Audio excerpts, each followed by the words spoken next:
So we'll delay the voting on the minutes and six. There's six. Do we have 6? I don't count.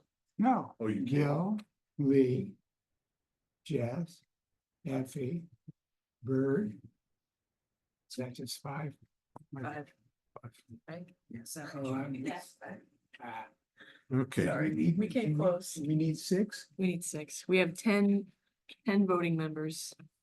So let's look at the agenda and so we call to order the acceptance of minutes. We will delay till the next meeting. And we have our great guests here to talk about the pollinators. So I think because they've come a great distance and maybe unless they decide they want to stay for the whole 2-hour meeting, we'll let them go first so they have the option to not stay for the whole 2-hour meeting. So thank you very much for coming and we look forward to your presentation. Excuse me, Bill, can we add items to the agenda? Sure.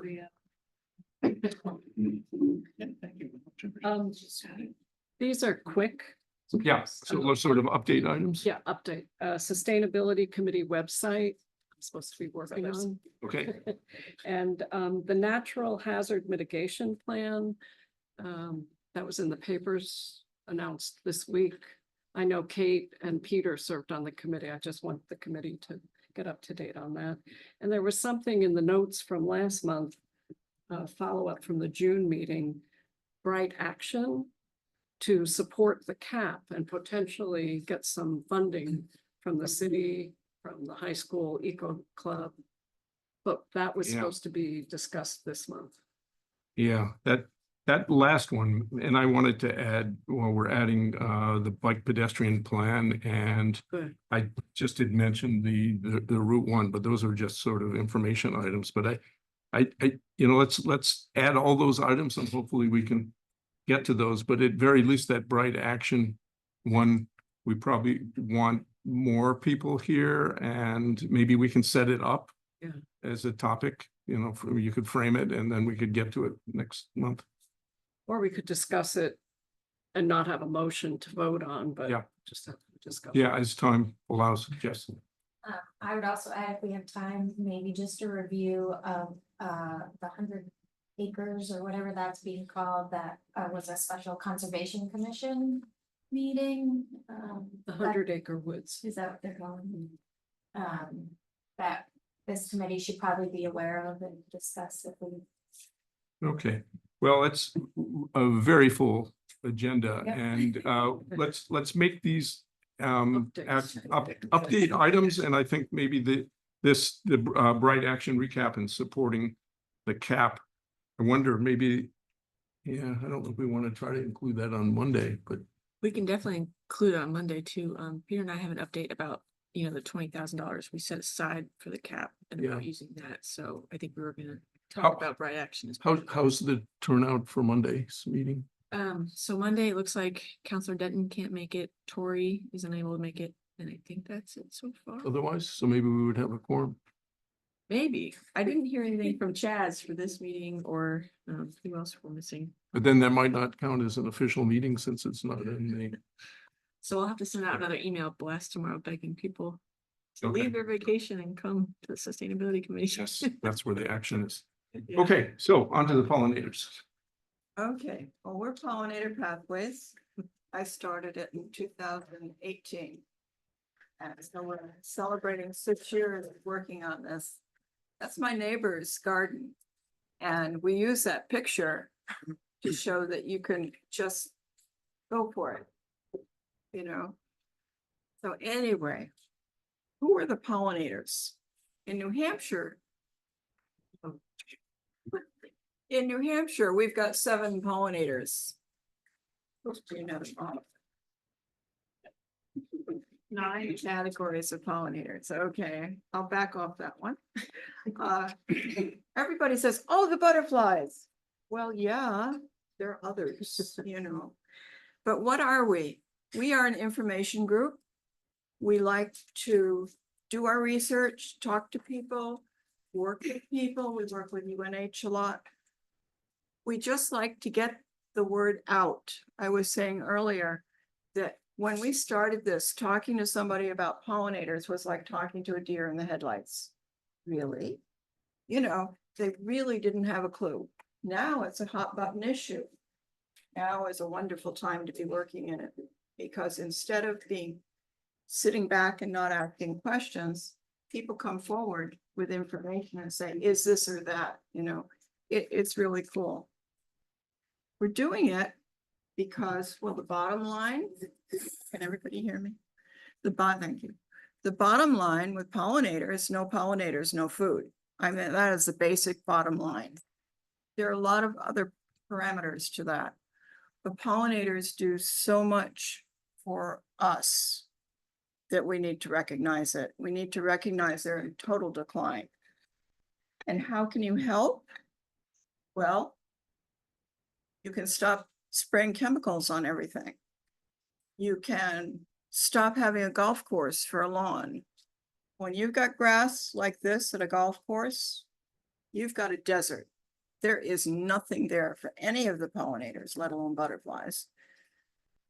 And there was another one. Plant native plants. Those beautiful plants at the box stores. I wouldn't even go into what they raise them on, because they raise them on chemicals, which affect the pollinators that go to them.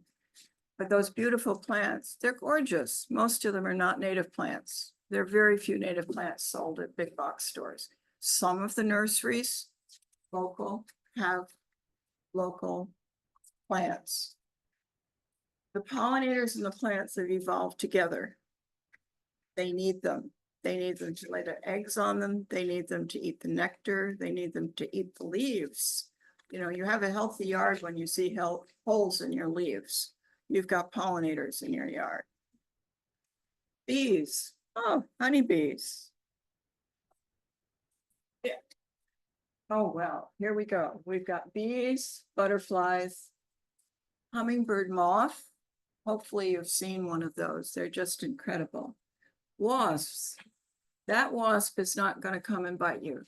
That wasp is a solitary bee, and they're absolutely docile. Lightning bugs. How many people have seen lightning bugs this summer? I'm just curious. There's a lot. Yeah. And flies, and of course, hummingbirds. We have one hummingbird in this northeastern area of the United States. The rest of the world has 10 or 15, but we have one. Yeah, sure. All right, so bees, I think most of us think of honeybees, which are actually not native, but rather it's pretty incredible that there are 250 different species of bees that are native to New Hampshire and 4,000 in North America. Most of them are solitary ground nesting bees. Some nest in trees. Fascinating, well beyond what we think of with honeybees. And of course, honeybees are important agriculturally, etc. But our native bees are, as Margie said, have in evolution adapted to plants in our area and serve our ecosystem hugely. They are kind of one of the keystone species of pollination bees throughout our world. So our Lepidoptera, we have the butterflies and the moths. There are actually in the Lepidoptera, 90% are moths in that family. Go out at night. Yes.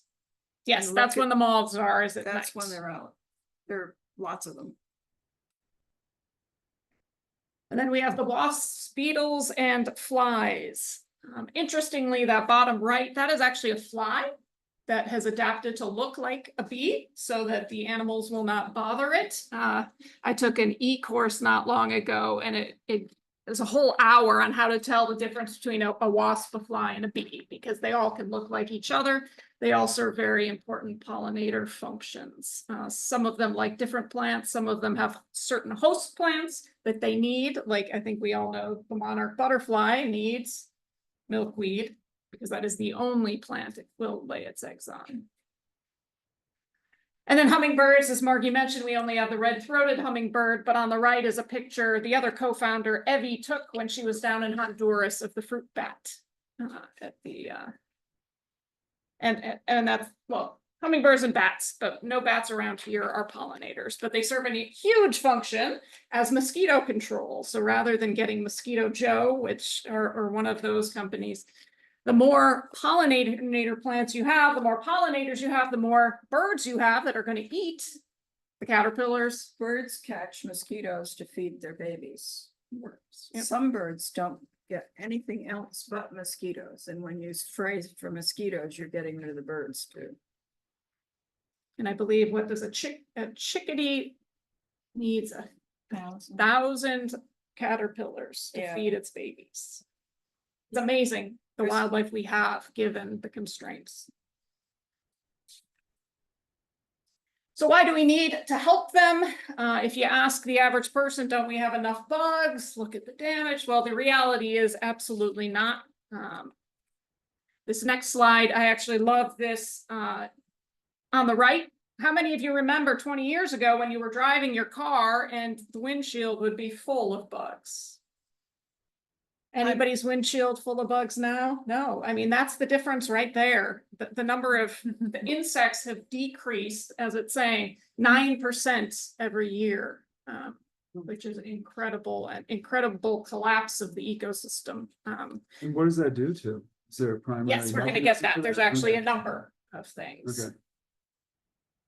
So here, just a chart of declines in various species. On the right, it says total global insect population declined 41% over the last. I read an article years ago that they were pollinating, I'm not sure what crop it was, in India with brushes by hand because they had no pollinators.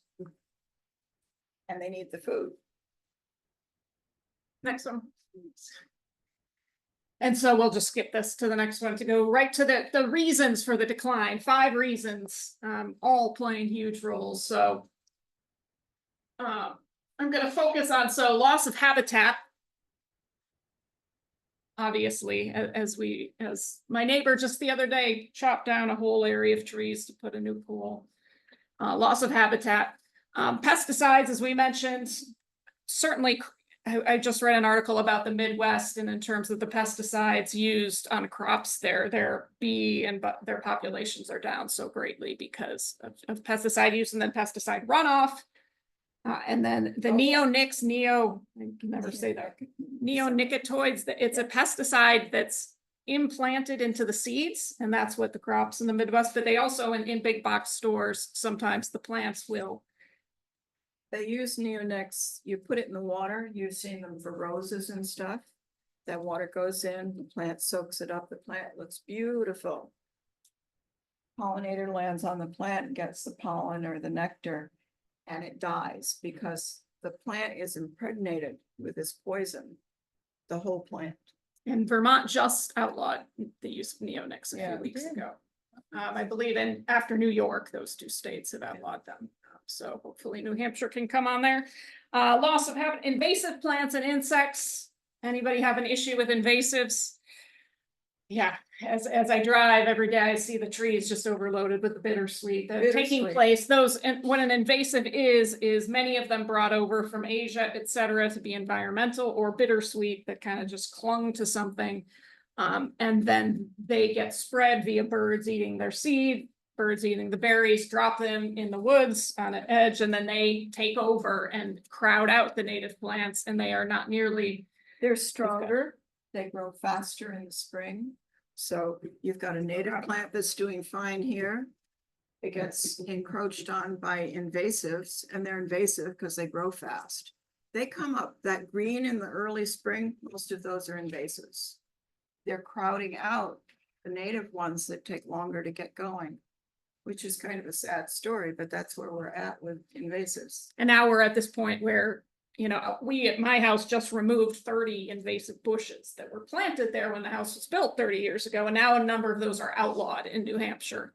But 30 years of growing them and then them spreading and spreading. Such as? So, burning bush, Yes. the barberry, Japanese barber. Japanese barberry, it's prickly. And then, of course, you've got the Knotweed. weed. Well, it's not weed, yeah. That's tough to kill. Bamboo is also. Well, something bamboo, that yeah, and then spreads. autumn olive. Autumn olive, it's a beautiful tree. It's lovely. It spreads like crazy. It grows faster. Shades out everything else. I mean, it's not that it's bad. It doesn't belong there.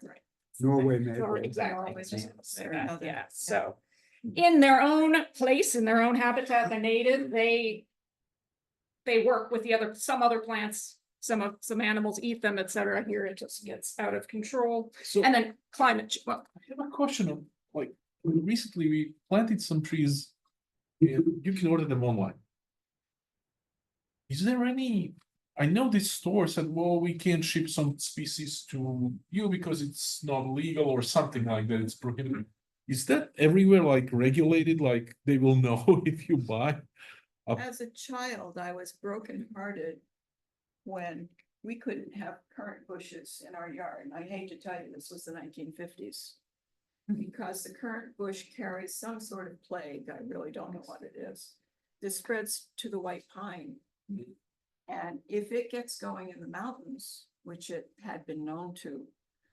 I grew up in Connecticut, which, you know, it's a pretty docile state.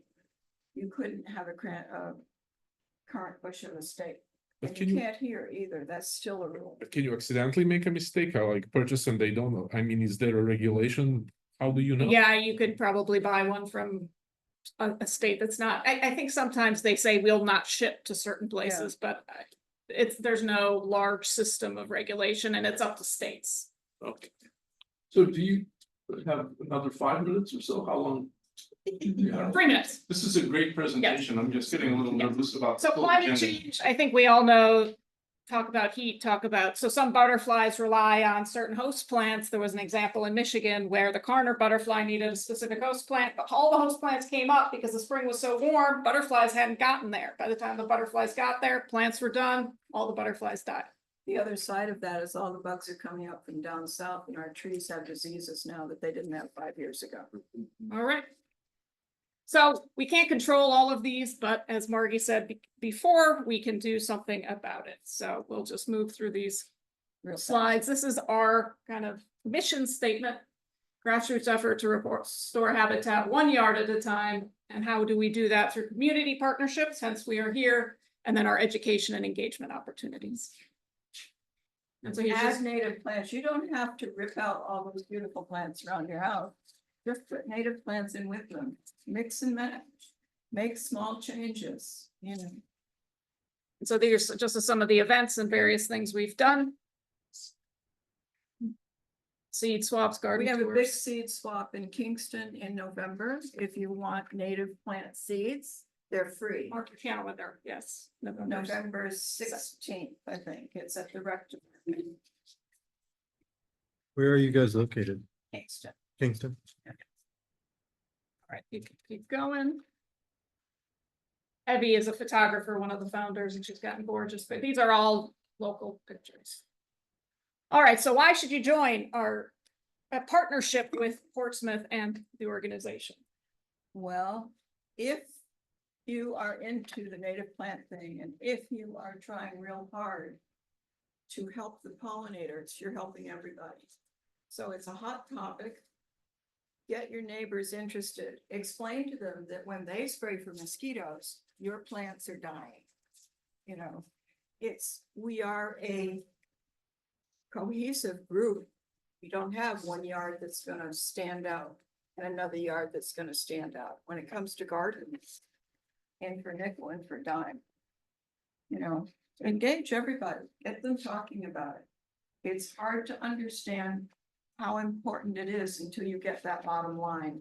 No pollinators, no food. And paving the world in concrete, which is what we're doing, is killing off all of them.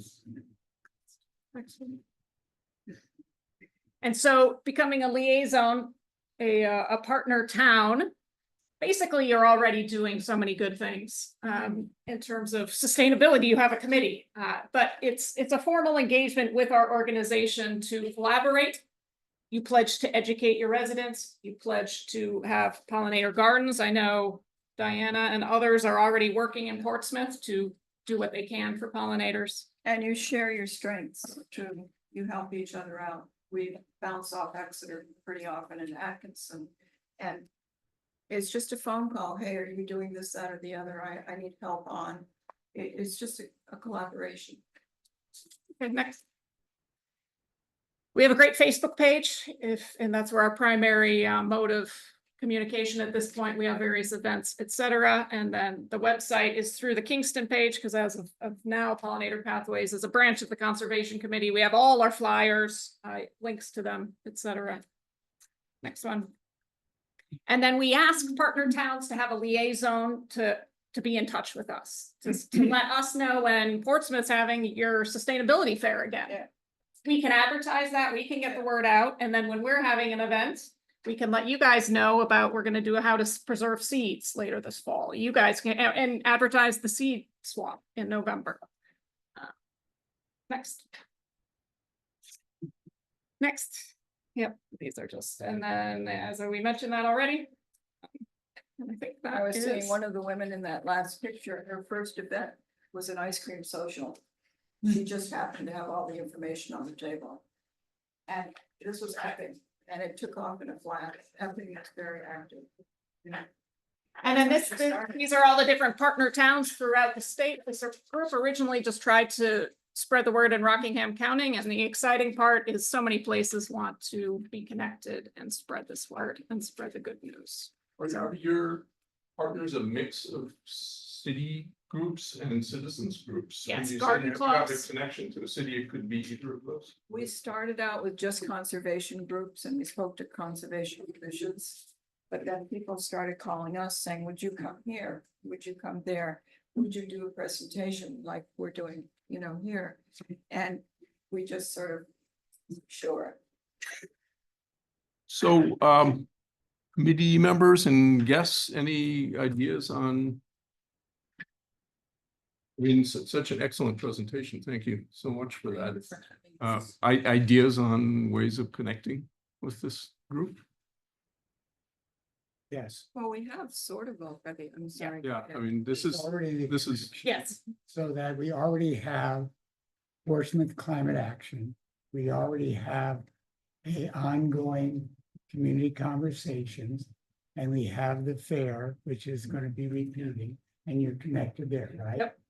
The other thing tonight, which is why we're moving along quickly, is we have a climate action plan. Mhm. And so I'm interested now, when we look down to the plan, there might be some way that we can.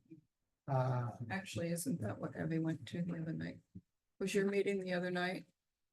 The climate action symposium? there's a climate action group that a lot of us are that's involved Wednesday in, night. Wednesday nights. Our partner went to that. So anyway, I'm interrupting you, I'm sorry. So I'm saying that what is relevant to me, or and now, this is the way awareness goes. We're going to be reviewing the action items. And what's interesting to me is in the action items, they say low greenhouse gas leverage, medium or high. Now, you raised questions in my mind as a systems thinker. Where does this fit into the big system long term? So I just want to thank you because we are limited in the time and energy we have to act on anything.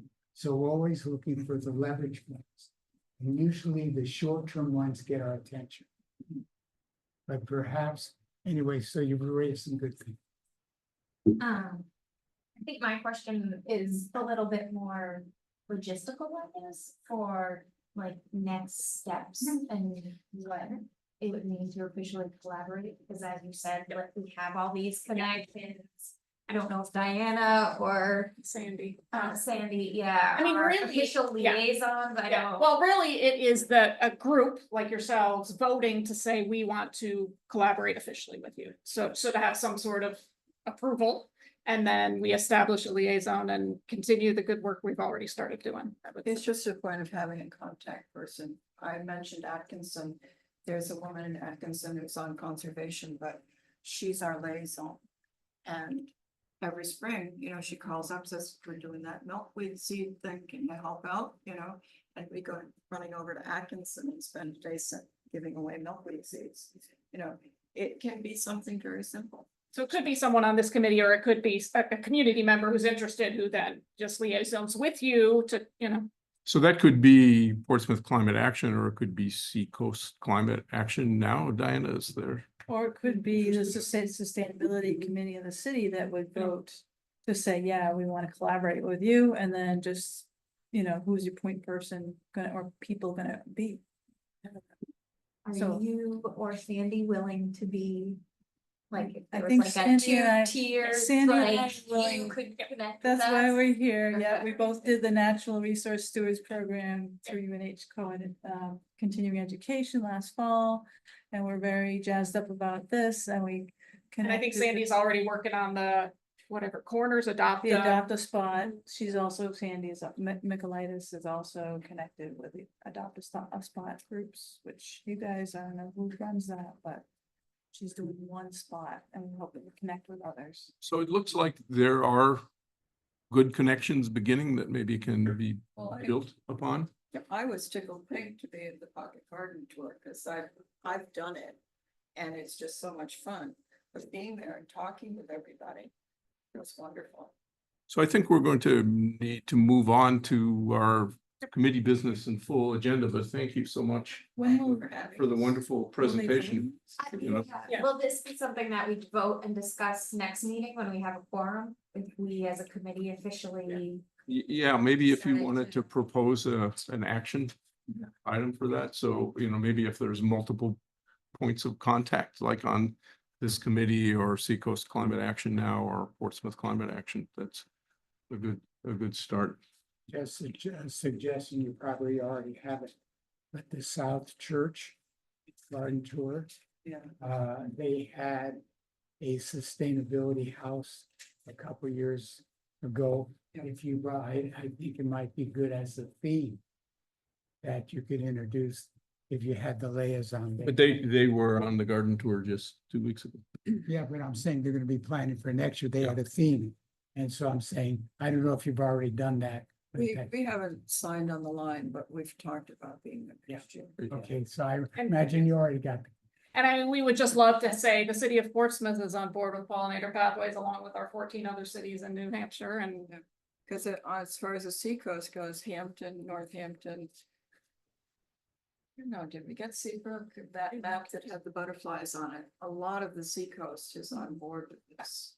So let's put this as an action item on the next meeting, and maybe, Jess, if you wanted to think about how to frame that as an action item, so if there's something that this committee can do formally, that we could discuss that when we have a quorum. Sure. Okay, so back to the agenda. Thank you so much. Excellent presentation. Okay, a much drier topic.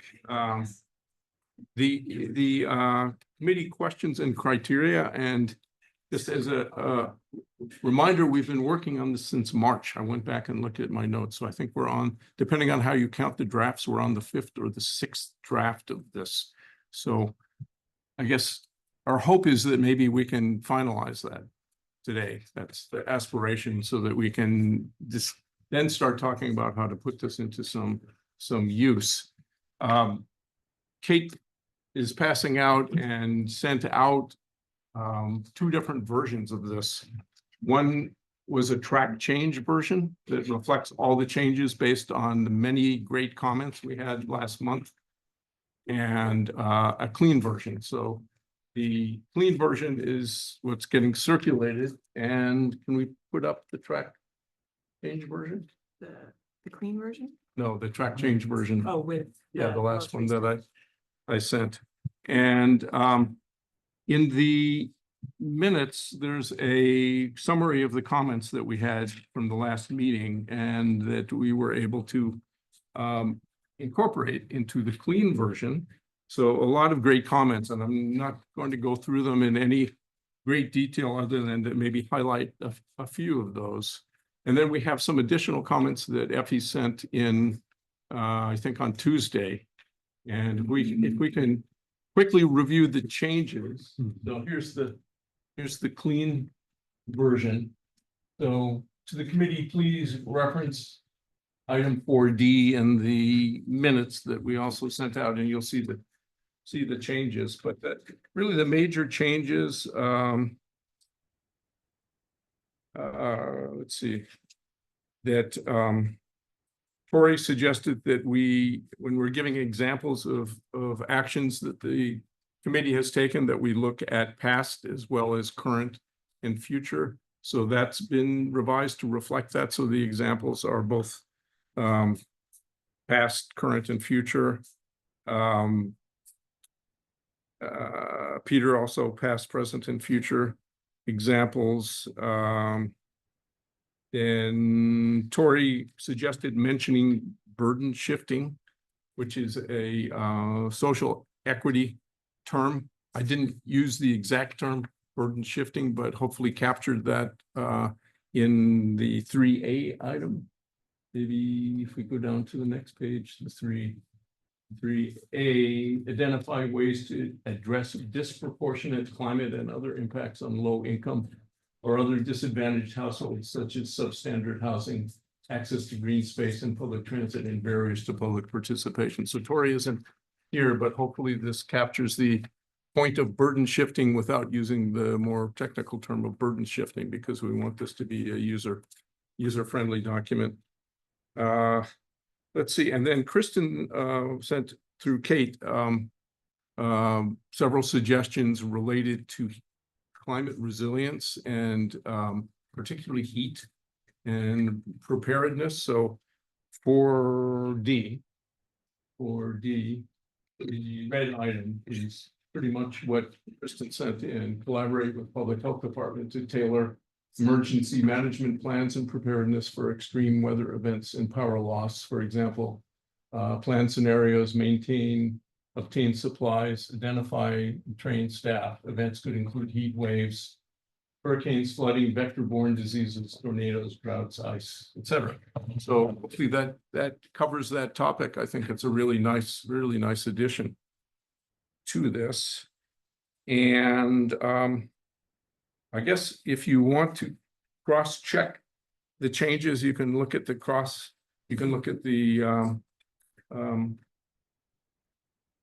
marked up version versus the clean version. The only other thing that I wanted to mention here is that Effie made several edits there. Let's see. And I think those are mostly straightforward. There were a couple things that I wanted to suggest and see if we could get suggestion on that I didn't think were necessary, that I didn't think necessarily we needed to change. So if you don't. And I'm mind that. sorry, my comments are under my husband's name because I share my Microsoft Word with him. So where you see Gerald Duffy, that's. Okay, Gerald. And I just wanted to say, I apologize, I had to miss the July meeting, but I did. It was great to be able to watch the meeting online and hear the discussion. And then to see the follow-up that Bill did, incorporating all the ideas into the document. So I feel like it's been a really fruitful process. Thank you, Bill. Great, and thank you, Effie, because you really contributed a lot to the prior draft, and your edits on this are really helpful. The ones that I wanted just to get some discussion on were item 8. Let's see.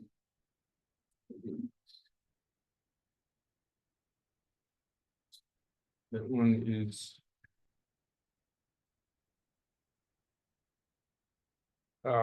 identify ways the strategy conserves water and reduces water consumption. And then Effie crossed out communicate information to the community to encourage adoption of the strategy.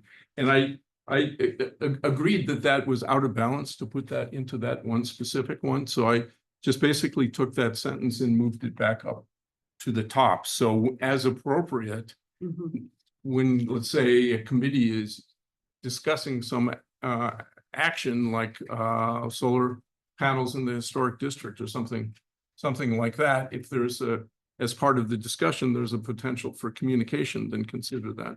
So instead of it being specific to that That's great. item, it's now, when useful, applicable to all the items. And let's see. Then on the old item, you crossed out the assess whether the strategy protects and Yeah, restores resources, and you moved it. So I caught that. Yeah, so Because I took it, that there moved was a up. phrase in the previous one, harms or protects the environment. Yeah. So that's why I put it Yeah. up there. So kind of followed. that's great. Okay. And then item 9. Yeah, you wanted to take out, analyze the potential to expand the strategy and estimate the resource requirements to scale up and accelerate positive results. Share information about the efforts to expand positive impacts. And you said this, Effie, this goes beyond what we're trying to do here. And I just thought that the audience for this wouldn't be doing that. But maybe I misunderstand something. and I thought that it could be reworded to be less wonky and less of, let's now do the technical analysis and get into the details and crunch the numbers. You And know, I wonder, Bill, if this could be like the other one that you moved up. yeah, Added to the kind of the general, this is what we're trying to do with these guidelines. yeah, that would work. And what I thought it could be rephrased to consider the ability to expand, because I know that we love Bert, and his favorite phrases are scale and accelerate. But that may not be so user friendly. So on our walk today, Faster. yeah, yeah. Don't forget leverage. Leverage. So I thought we could reword it and maybe move it up to the box at the Yeah, top for That'd be everything. Great. To consider it'll the fall. ability to expand in speed adaptation, just Yeah. something like that. Okay, That's good. Yeah. good. So Good. this is sort of a Bill Effie dialogue, because we had the last comments that you hadn't seen, but I don't know if others folks have specific comments and changes, because it would be really nice to finalize this after 5 or 6 drafts and 4 months of rewriting and rewriting. Other thoughts from? Very, very small, minor things. Yeah, you had great comments last month, I think. Thank you. On page 1, it starts with, as the committee articulates its role and value added is in quotes. There's a comma inside the See. quotation. Where are you? Right there. Fourth paragraph. Value added in quotes, that comma should move outside. It's great. And then the same on the second set of quotes. Could you mark up your version of that and just write that in? Yeah, Can I do it on paper? sure, oh, sure. Then And can I if- just hand this to you? Yeah, Okay. that would be great. Thank you. I read it line by line, so. Okay, good. And thank you. I mean, we're gonna really take advantage of your editing. editing skills. Be my editor, please. Sure. Yeah, she loves editing. Glad we learned. I said, come back next week. Yeah, One thing that was interesting, I was looking at the natural hazards mitigation plan. Which the fire chief is overseeing. It really relates to our work because it's about floods and storm surge and extreme heat, all the things we talk about. But they used a series of questions and some criteria for all the actions they were discussing. So I thought that was interesting because it kind of parallels what we're doing. yeah.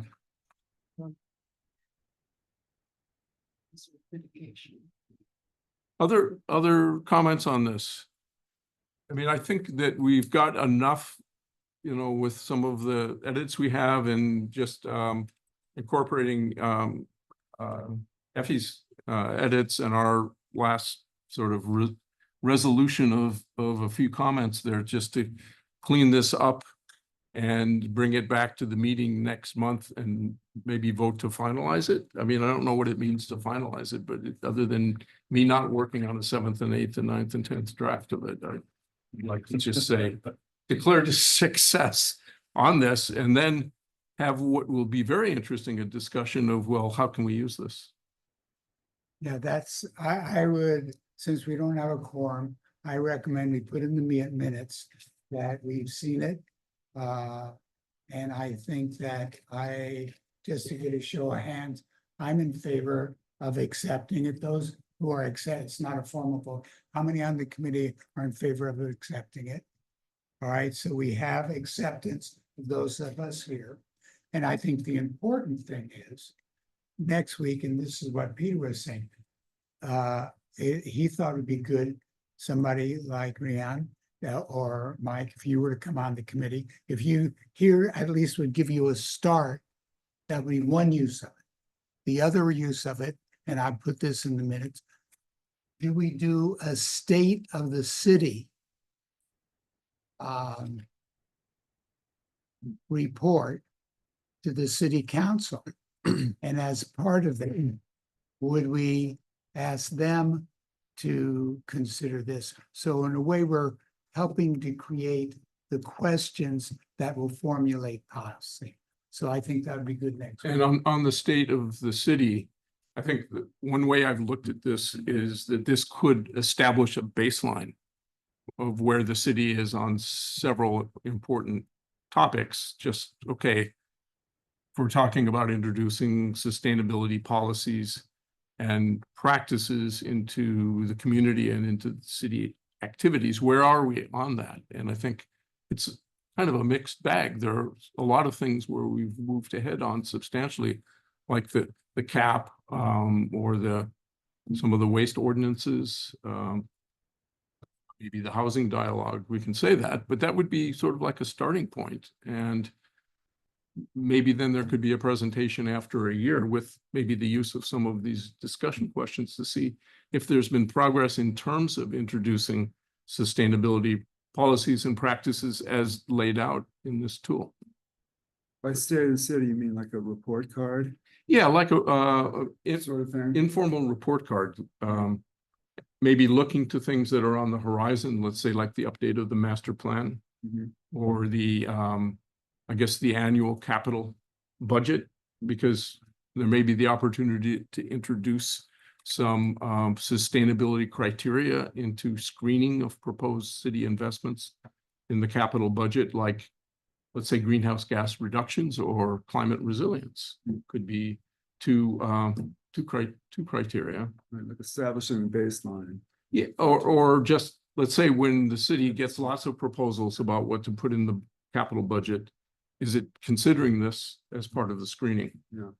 And that it isn't now, and maybe after a year with maybe the support from city staff or city council, maybe that could be something that could be checked back in after a year.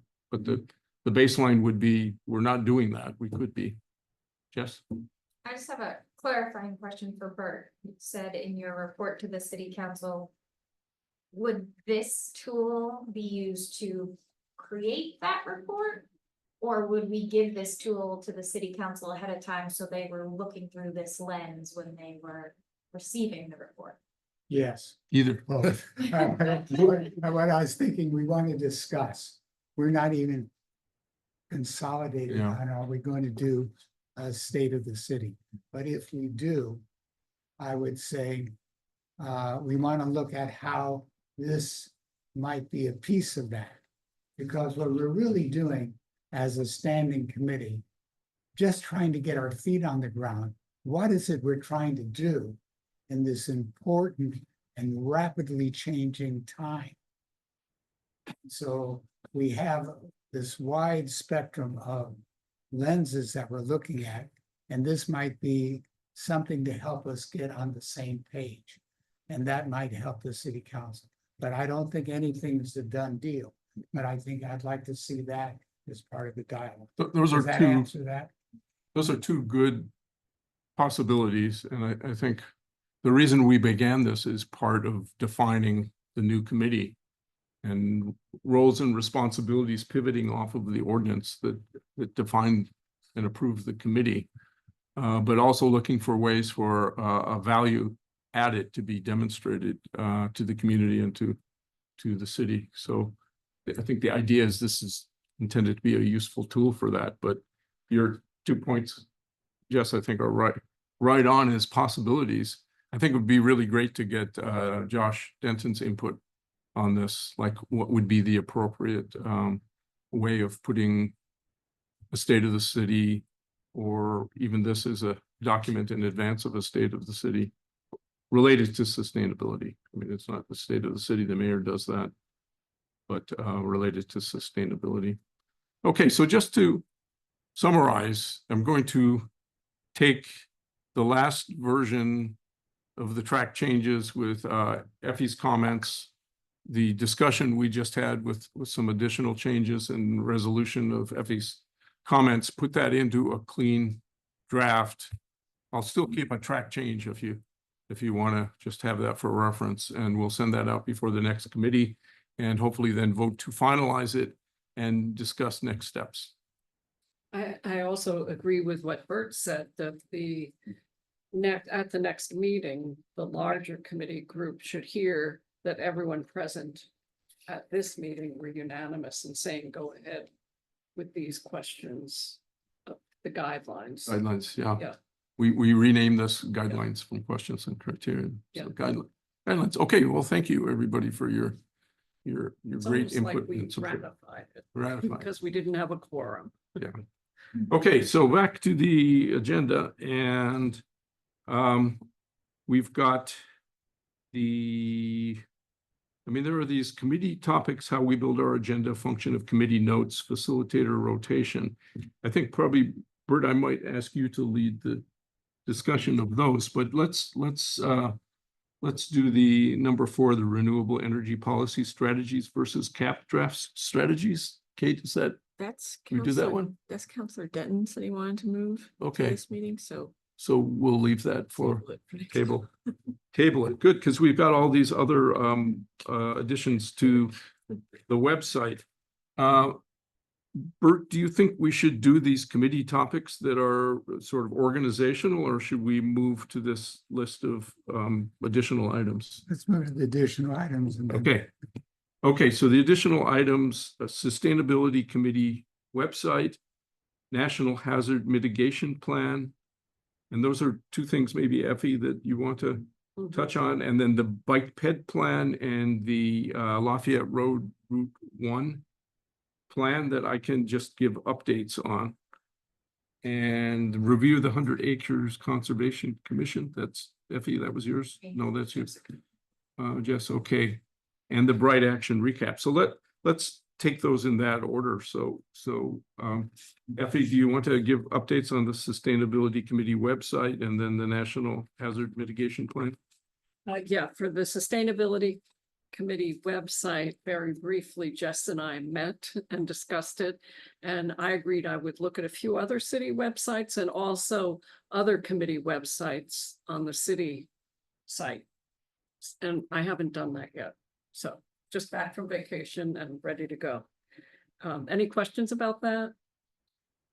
Just as a quick check in, Jess, you're taking the notes for this? Yes. Thank you very much. And then, so is the next thing the natural? National Hazard Mitigation. Natural Hazard Mitigation Plan for 2024. As I understand it, the city has to do this periodically to get FEMA funds. So they're presenting it for the public's review. And Kate O'May and Peter Britz both worked on the committee. But it really addresses a lot of the things that we talk about when we talk about adaptation and resilience for the city, like flooding and storm surge and fires and extreme temperatures. And I just felt like it was something that this committee should be involved with. But I don't expect everyone here is familiar with the plan that just came out. So I don't know if we could send around to the committee suggesting that people look at the plan. It's also very closely tied with some of the climate action plan that we're reviewing. So I know that this committee looked at the climate action plan, but I don't know what version. And Kate, if you want to chime in, feel free. Looked at the climate action plan? Yeah, for this natural hazards mitigation plan. Oh, so I was actually only involved for one meeting, which was one of the very first meetings to do the update for this. I think Peters had a bit more involvement, but we kind of just gave them the different flood zones, which is what they asked of us, a few more things. But I know there's a couple different public opportunities for comment for that coming up. And they presented it at City Council this past Monday. So it is on the website and I can send it around to everybody in just its own PDF form. And I'm sure maybe the August City Council meeting, and I'll have to double check with this, is when you can submit a public comment, but I'm sure you can also submit comment directly to the fire chief. But I'll double check on that if people want to review it and maybe give some suggestions. Yeah, you can you can submit comments directly to the fire chief. And his address was given in the Herald article this week is where I saw it. But I just wondered, and I'm asking the committee, shouldn't we be responding as a committee to this?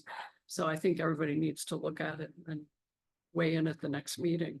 And by then it might be too late. I think it might be. I know it has a deadline to be accepted. And it might be August, but I can double check. They didn't have a date in the article or on the website, so it made it hard. Yeah, that's tough. We can And, always do individual, feedback like Yeah. that, or we could schedule another special meeting. And it could be that for the future, to give a heads up to the fire chief that, this committee is here and this is part of the bailiwick of what we do.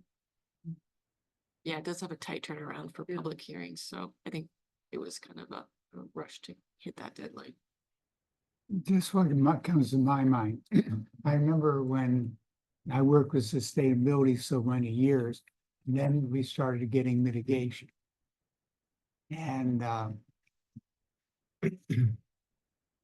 sustainability is how do we actually create a livable climate? And mitigation is kind of the water's coming in the door. What do we do about it? And so I think it's I don't have an answer for this. Sustainability is not necessarily mitigation in my mind, but in a way, it's one interactive system, and whatever we do in one thing affects the other. So it's a big system. So again, where do we put our focus for the best leverage? And where are we focused?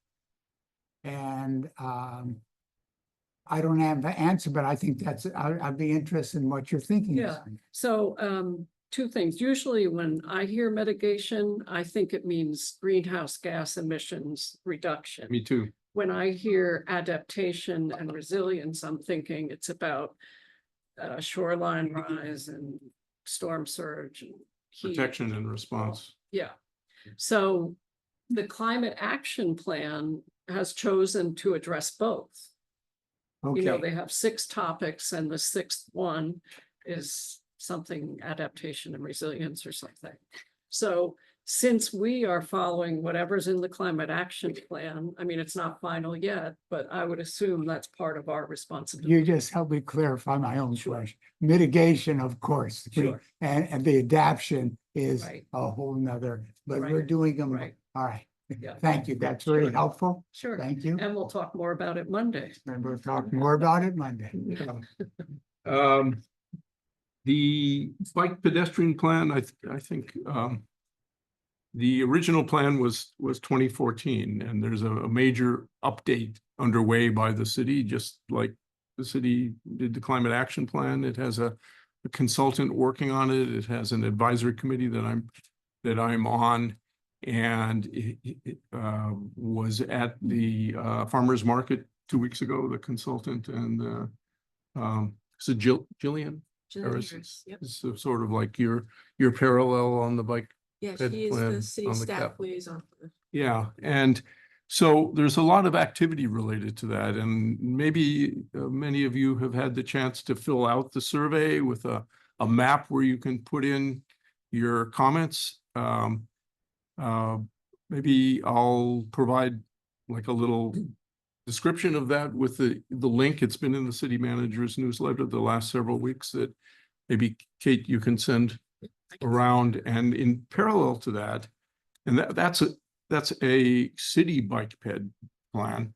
Some of my comments on the advisory committee have been to try to, in addition to finding the places that need sidewalks and better crossings and safer bike infrastructure, is to also look at the role the bike ped plan can play in supporting the CAP. Because the CAP, as we were just saying, is about reducing emissions. The major source of emissions in Portsmouth is transportation. And to the extent that car trips, individual car trips, can be substituted with bike, walk, or public transit trips, as you mentioned, that supports the greenhouse gas reduction targets in the plan, and that the city's bike ped plan should reference and complement and support the CAP. Same thing for the affordable housing activity. The mayor's two priority initiatives in the city and for the city council are affordable housing and climate, the CAP, and all the activity going on in the city related to affordable housing. Last night at the meeting of the New Hampshire Department of Transportation, which is responsible for Lafayette Road, Route 1, proposing major infrastructure improvements to improve the safety and the traffic flow of that.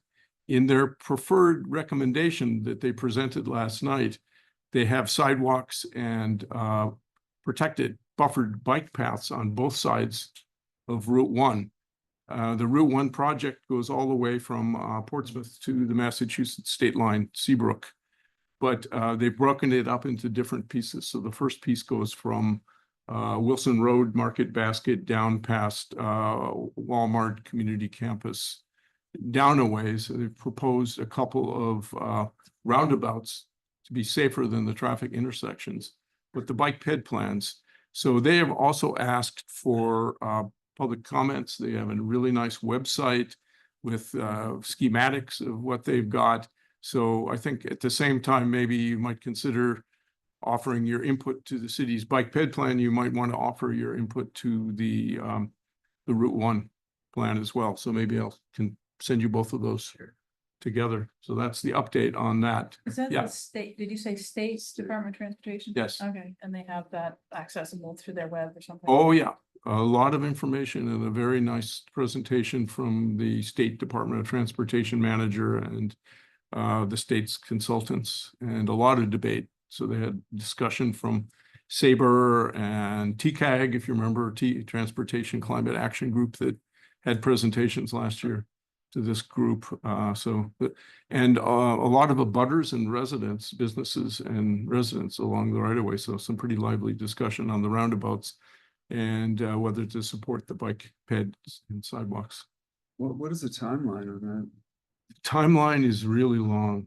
The original plan was 2011, and it was delayed because of COVID and other competing priorities, but they have it in the state's long-range plan, and I believe in the Rockingham Planning Commission's regional plan.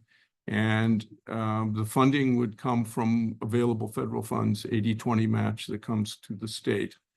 But because it's hardcore engineering, including some purchasing of some right-of-way along the corridor, mostly from businesses, but some from residents, and lots of environmental reviews, it target date, and that's on the website, is 2028, and construction finish in 2030. So maybe some of us will be too frail to be riding along the corridor.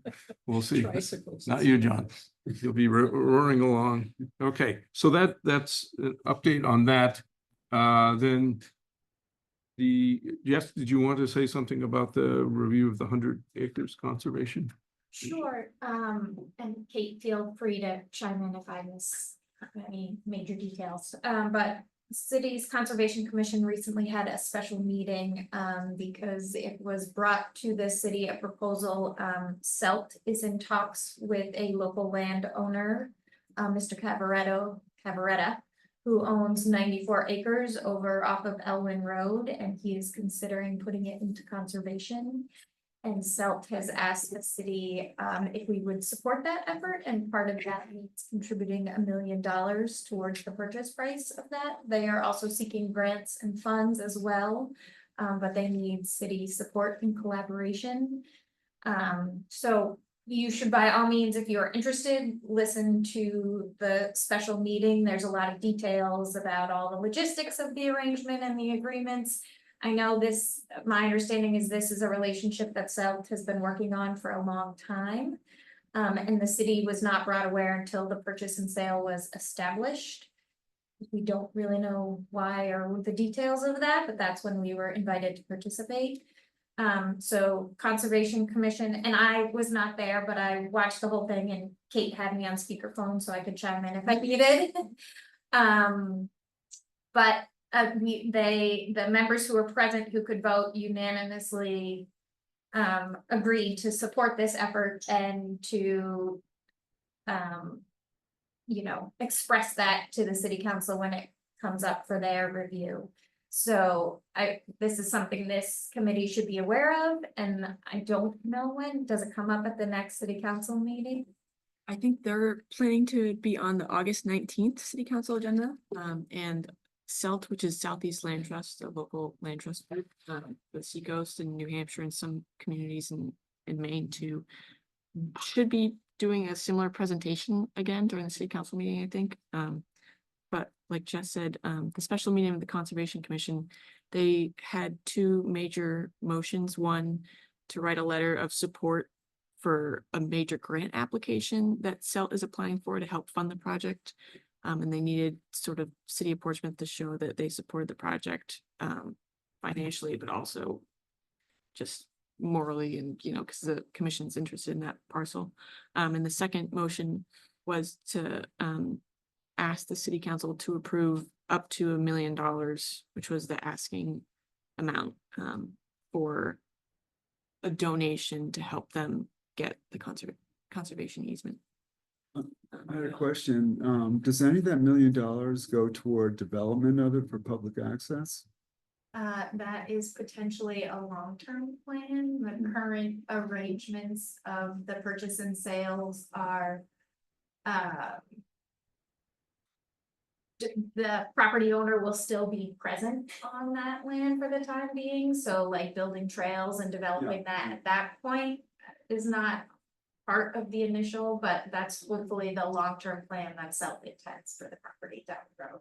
But Portsmouth really plans on contributing to that, right? Sidewalks or parking lots or whatever it takes. Or is it CELT? It's more CELT. It is. Yes. Oh, And okay. they decide that in the terms of the easement. That came up at the meeting. It's not defined yet. Yeah, the agreement as it is right now is really interesting. So I would encourage you to go watch the presentation. But the agreement as it is right now is that there would be public access. So there's a 5-acre parcel in the middle where the property owner lives that would be carved out of the easement. Yeah. And then 94 acres around it would be in conservation. So Yeah. there would be public access, but there, Right. as it is written right now, there's not allowed to be any trails built that are not already there, and no parking on the property. But it doesn't mean that you couldn't walk to Well, the parcel. It can be connected with urban forestry, for example? That's one of the long-term plans. So Okay. there's the Southeast Land Trust that is going to hold the easement. If the property owner ever decides to sell the fee, the underlying fee of the land that is in conservation to the Southeast Land Trust, and they have the first right of refusal. One of their long-term plans is to create public access, parking, Yeah. trails connected to the Urban Forestry Center, potentially Don Darrow and Rye Elementary School, Yeah. things like that. So they have a lot of ideas, but Yeah, I would think that that would help sell the idea to Yeah. Portsmouth residents, right? If they're gonna spend $1 million, it might be a good idea to be accessible to the public. Well, I don't know, maybe not, but I agree with you, but one point that came up in the meeting was there aren't many tracts of land that are ever going to become available in Portsmouth. Yeah, So this Big. represents a rare and maybe last opportunity for a tract of land this big in Portsmouth. So that puts some pressure on the city.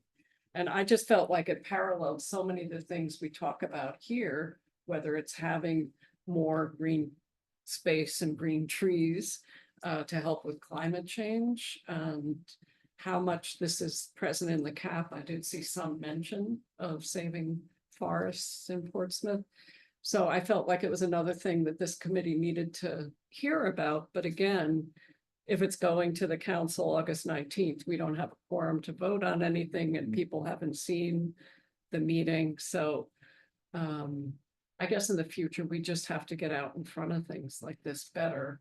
And partly it was the nature of how this was brought forward by Self. So Yeah, that No- was no fault of city unfortunate staff. timing on their part, so it kind Yeah. of squeezed the timeline, which is similar to this hazard mitigation plan, is these condensed timelines. But I mean, we can always still submit as individual citizens, public comment, and, you know, mention we're part of the sustainability committee.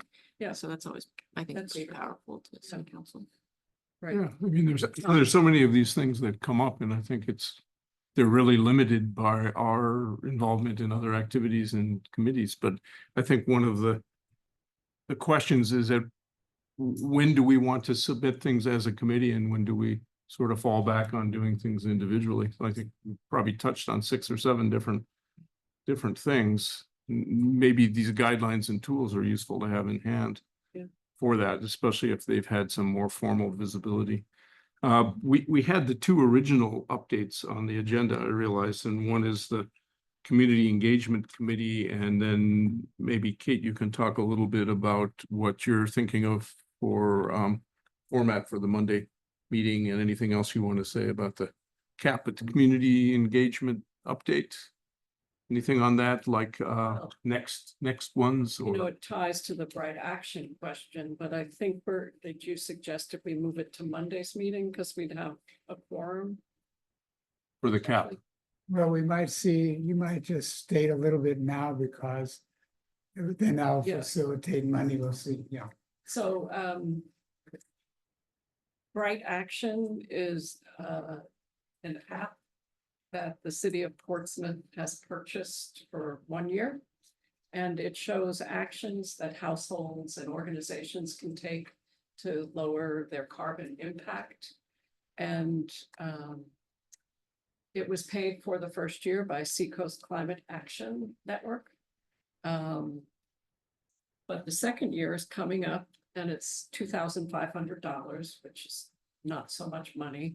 But the idea is it would show people the things they could do and what would have the most impact. Like if I didn't fly to Europe, how many pounds of carbon would I save? Or hanging out your laundry instead of using a dryer. Taking the bus or riding your bike? Right, all those things are on Bright Action. So we felt like it was a really good tool for people to learn about climate change. And in the CAP, they do refer to the community roles, and they have a few things listed, but nothing as They actually comprehensive. mentioned in the plan Yeah, to have a tracking device. yes, So it's yeah. actually spelled out, not by name. but Yeah. it's in there. yeah. So I think it's important to continue it, and we thought maybe the city would step up for all or some of the $2,500 annual fee, which is now over. Past due, yeah. Yeah, And so it would be That's under too the, much. it would be under the heading of cap implementation, because the community, businesses, others would look at the cap and be able to use that tool individually, household, businesses, churches, schools, to see what actions they could take to reduce their So- greenhouse gas. the website is up there. A lot of you know it, but for people who are new, it's Bright Action as one word, .app/New Hampshire/Portsmouth. So- Easy and fun to use. Yeah. Question, everybody who had heard of Bright Action before, raise your hand tonight. Great. And since you're new, where did you hear from it, or who did you hear from? I You don't remember? remember, this was a while ago that I signed up, I wanna say one of the newsletters that I got from the city. Oh, and you signed up for it? Yeah, yeah. You're one of the 83? Next step, 830, next step, 8,300, and then the cap will be rolling merrily along. Okay. I know we got, but it's because we talk about this a little bit. You're kind of somebody who is outside. Once you signed up, have you used it since you signed up? And what's your interaction with it at this point? If anything? Well, it gave us a good idea. I mean, the main takeaway for us was that every time we had to change an appliance or think about efficiency, we would think like, oh, can we Laundry, laundry? Yeah, we we are stopped drying using laundry dryer. in the sun outside because It was it's one of those. such a big dent easy- in our electric bill too. So you use the site. Gave us a good idea, but gave us Great. a list All of right. things. Thank you. We've got a case study. Really, you're part of our case study. Thank you. Thank you very much. Jess? I have two quick community engagement things. So the next community climate conversation is scheduled for August 21st. It'll be at the Levinson Room at the library from 6:30 to 8. This topic is children's health and climate change. And we are also, not only are we partnering with the library, but we are collaborating with New Hampshire Healthy Climate, which used to be New Hampshire Healthcare Workers for Climate Action. They have a program, Chicks, which is a grassroots effort specifically to look at kids' health and the impacts of climate change. And so the hope is to discuss some of the things that children are more vulnerable to and can be impacted from climate change and action you can take to try to reduce risk or exposure to those kinds of things. We're still working on some of the speakers. So we just kind of finalized the date. But so that's the next one. And we also have a date for Sustainability Fair 2025, which is Friday, April 11th. We're gonna go back to the Friday thing and do it as an after school deal, and it'll be 4:30 to 7 at the Connie Bean. And I'm super excited. I think we all are that in our effort to really make it a more regional event, we have Jamie Silverstein, who is the chair for Kittery Climate Action now, who is now on our planning committee, helping us organize and plan for it. So What was that called? the Sustainability Fair. Third. And the last time it included Yep. businesses as well as nonprofits. Yep, we're gonna do that again. It'll be businesses and nonprofits and city entities. We're talking about sort of doing a presentation type thing that I know you brought up in the past. Yeah. We have a whole bunch of Great. different ideas about what we can put together. How many people attended last time?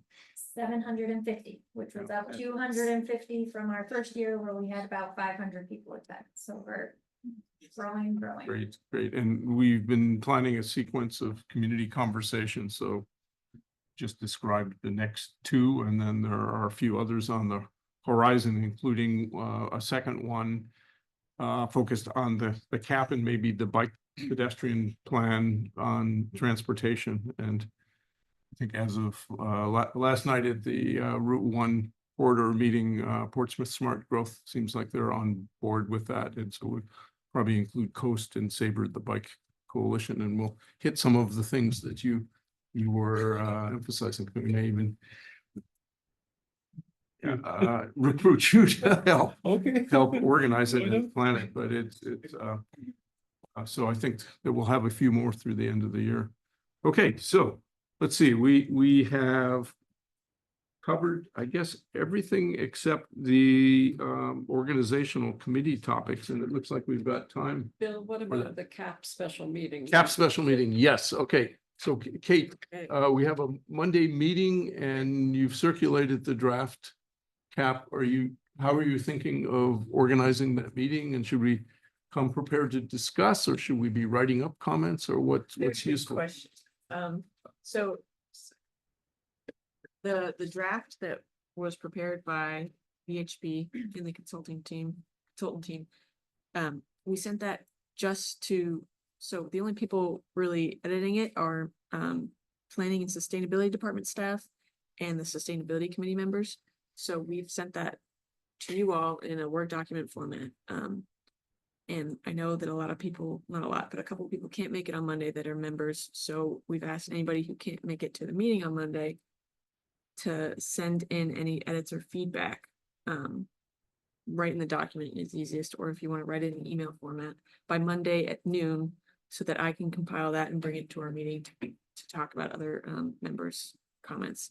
But I think for the meeting on Monday, which is from 3 to 5 p.m. in here, it would be great if you come prepared with a digital version with your comments, just so I can easily combine them all into one big Word document and send it back to VHB the next day on Tuesday, along with Peter and I's comments. But if you can't do it digitally, then just, if you have handwritten comments and you just want to come to the meeting to talk about it, I'll be writing in a SharePoint document at the same time, trying to input any feedback or just comment. in the So sidebar. we'll have discussion, and then also, I think then around the table. and then maybe after the meetings in the digital, Yeah, so just so, yeah, I because think we want to refine them from the a discussion. discussion about the different chapters and what's in them, and then we'll go around the table and everyone can have a chance to sort of say any general big feedback you have. If you have small, like editing, grammar comments or language stuff, I think that's important to talk through. And I'll try to scribe it all while we're meeting. And then if we can hand in everything just as a redundancy at the end of the meeting. So this will end up being like the sum total of the input that came in, rather than the committee reporting out recommendations for revisions, because there isn't really time for that. Unfortunately, so the reason why we're kind of, again, with timelines, slamming it in like this, so it was requested by some city councilors to the city manager that they see the climate action plan in front of them by August. And as you know, we've been trying to get the climate action plan done for a long time, and it got delayed. There's just a bunch of issues with different aspects of it that delayed it, but we finally have a draft ready. And the goal is to give it back to the consultants early next week, so they have a few days to input all that feedback and what they think is appropriate, and submit it to city council to be on the August 19th agenda. And we're hoping to have at least one representative from the consultant team there to present on the climate action plan briefly. I don't think we'll have a big time allotment on August 19th because they already have Wait, did you say August 19th? August 19th, yep. Because I feel like, given the plan has taken a while and been delayed, that we might need more time to talk about it. Yeah. And then if the consultants have to stay working late one night, that would be okay. I think that's a very appropriate ask. Because yeah. I looked at the plan and, you know, in the implementation roadmap, the sustainability committee is only mentioned for one action out of, I don't know how many there are within the 6 topics, probably. You mean the strategies, like one The of strategies, yeah. We're mentioned once, unless I'm cross-eyed or something, I mean, missing it. But the planning and sustainability department is listed several times, and then sometimes Clean Energy New Hampshire is listed as a champion. Oh, as a champion. So, I mean, how we could, I mean, we're a member, but for us to get them to do anything is a little bit. So I don't, you know, I feel like we as a group need to talk about this, not just bring in, you know, Track red changes. lines and track changes. There was a lot. I was pleased to see how much went to the Department of Public Works, because that's where a lot of it naturally falls. But it's quite a lot. I was surprised at how much work there is there. And I was also pleased to see that they added things to enabling success section that were important, got higher visibility than the last version. But I was going to suggest, you know, the 6 topics, which are energy conservation, decarbonizing transportation, renewable energy, sustainable waste management, climate smart land use, and then climate resilience. The 6 topics that we might even break into groups to try and get it done more quickly. But I really think, you know, a 65-page, roughly 65-page document. This is the core of our work.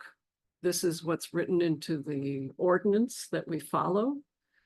And we've put a lot of time and effort into sending in input, so Yeah. I certainly want to see Right. whether that's reflected, so So, we you don't know, end up making the same and comments again. we can't meet outside of scheduled meetings because of the transparency laws, right? I mean, You can't meet as a quorum, so you couldn't meet with 6 members or more. so 5 of us could meet. and talk. Yeah. That would be a working And group. another group of 5. Yeah, yeah. Is the plan available for not public input, but just for the public to read? It was at many stages through its development, but from what Kate just said, it sounds like it's not open right now. Okay. Yeah, I think the final version is more just so we are Will a it, month's worth of. will it be available for public comment before it's finalized and accepted, or is the council going to accept it on the 19th? That is, well, with the timeline we have now, it doesn't seem like it would be, it would at least be in the city council packet for up to a week and a few days before the city council meets, so that's where it would be publicly available before the city council talks about it. And we can go back and maybe ask city councilors and the city manager if we can. So Kate, when would it be available for the public to see before the city council meeting? So it has to go in the city council packet the Tuesday Yeah. before the city council meeting, which would be what's that? Tuesday, August 13th. And it's about 65 pages. But yeah, the strategies are still up on the website. So if you do go to City of Portsmouth website, or if you just So Google a lot of the Portsmouth. strategies have been reworded, Climate. so where it says to do something, it says advocate to do something. Mhm. That kind of change, just to warn people, if you hold them side by side. I think, So after yeah, so the department review or city review, 50 or 60 or so strategies that came out of a lot of public input and committee work are on the Climate Action Plan website, which you just Google Portsmouth's Climate Future. Okay. You go up to the top right and the summary sheet is, it lists the net zero goals that we're going for, which is 2050 net zero for the community. And for the municipal operations, it's by 2040. Those might have changed in the final draft, but I don't think they had for the city at least. But then it lists all these different 6 pathways that Effie was talking about and all the strategies that Wow. relate to That's kind strategies of right or up your alley, right? really projects that are short and long. term Yeah, that are- you know,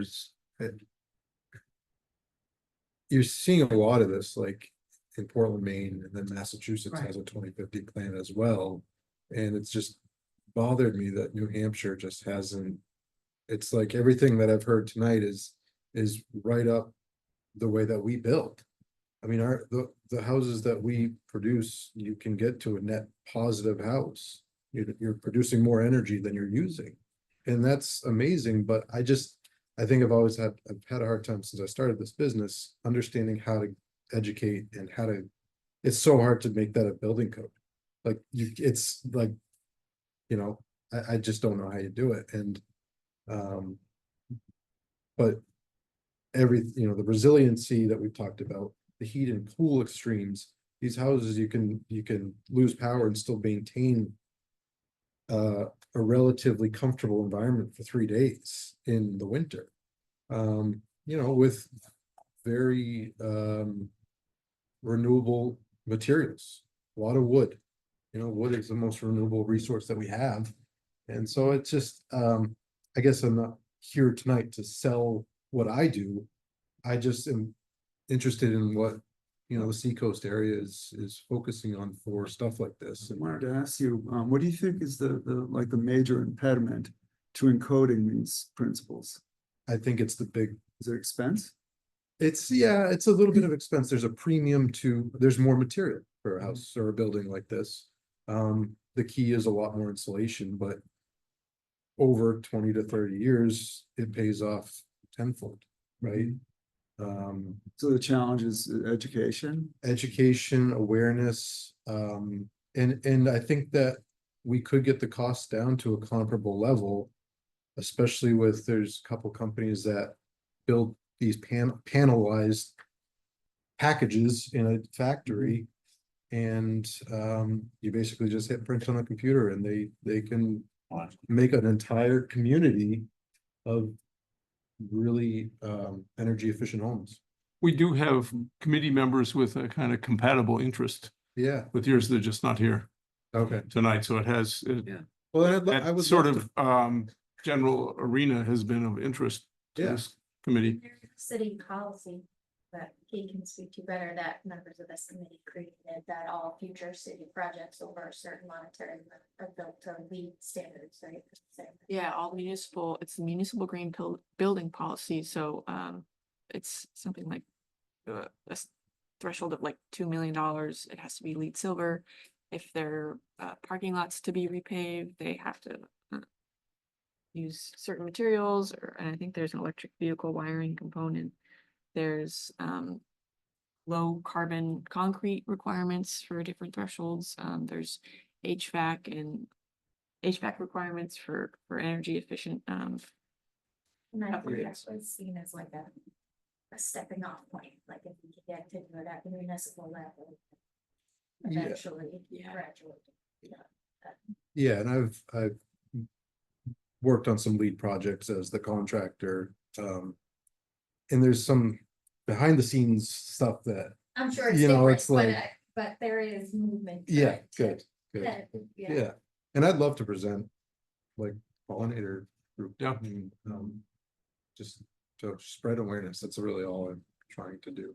Well, maybe that's a potential future. Yeah. Presentation.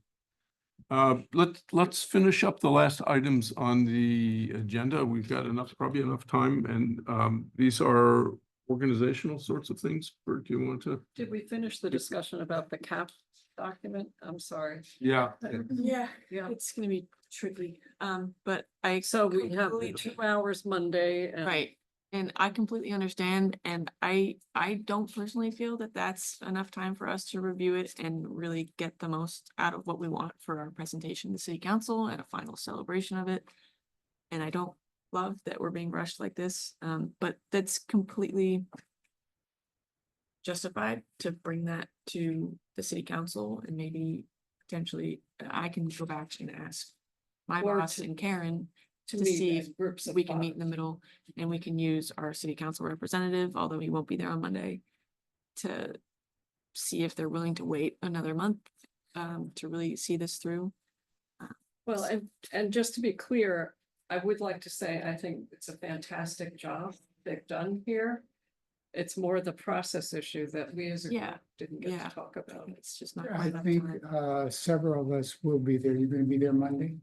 Yeah, Yeah, so we can talk this further and say, at either the last part of the meeting, where are we now? What do we want to recommend? Do we feel comfortable? So I think that will be part of our discussion. Is Peter coming? Okay. I believe so. Yep, he should be there, and we can always extend past 5 if we think we need more than 2 hours if people are available. Okay, thank you. is that, okay, so we'll jump back into this Monday and make sure, dig into it over the weekend. Okay, Bert, these organizational topics. you want Good, to- and I want to do that? leave myself we always have a closing. Yeah. What are your last thoughts or takeaway? I always like to hear from, and maybe we'll leave the last 8 minutes for that. So about 7 minutes now. Lee, one of the things that I was hoping to just to dialogue with you and open up the topic if we can't finish it. Since you haven't been here for a couple months, I've had this on my mind. You have a program that is AI that summarizes your notes and you go from. Is that correct for some of your meetings? Or you did? For some, yeah, for some meetings that I do for work, yes. Yes. And it made me wonder, since we have a rotating chairperson and rotating note taker. I admire a lot of people in this room have high skills, taking great notes and putting them together. I realized I spent hours, and then I thought, who is looking at these notes and what purpose are they serving? So I have a couple of questions. One, do we put money into an AI program that summarizes our notes? Two, do we just take decision-making, that decisions that are made, and that's all the note person takes? Because I had a sheet where it said what decisions are made and who's responsible. So that's a more practical thing. But if we start getting into taking all the discussion that we have on everything, you look over the 2-hour tape, I wonder how useful that is and is it functional? So those are questions that I have about our time consumption. So I don't think we get conclusion. Is it at all realistic that there would be an AI program, if we paid for it, that could give a summary of what we did?